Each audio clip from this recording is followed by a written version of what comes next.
नमस्कार साथीहरू, म धनबहादुर। म यो भर्ना सिटीबाट यतापट्टि चाहिँ तपाईँको समुद्र छ होइन। म हजुरलाई के भन्न आएको भने धेरैजना साथीहरूले मलाई मेरो भिडियोमा कमेन्ट गर्नुहुन्छ र तपाईँ चाहिँ कुन मेन पावरबाट जानुभयो भनेर। म कतारबाट आएको हो, म नेपालदेखि आएको होइन।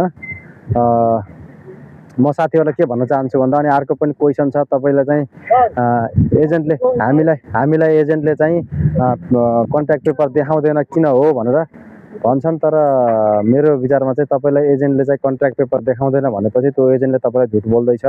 यहाँ धेरै दिदीबहिनीहरू दाजुभाइहरू आउनुभएको छ, उहाँहरूले चाहिँ एजेन्टले चाहिँ कन्ट्र्याक्ट पेपर देखाएन, हाम्रो साइन पनि गरेनौँ, अनि एजेन्टले गरिदिएछ डुप्लिकेट साइन भनेर भन्नुभयो। अनि यहाँ आउँदाखेरि चाहिँ उहाँहरूले 10 घन्टा 12 घन्टा ड्युटी अनि सेलरी चाहिँ 400-500 भनेर लगाएछ होइन। त्यस्तो पनि हुन्छ।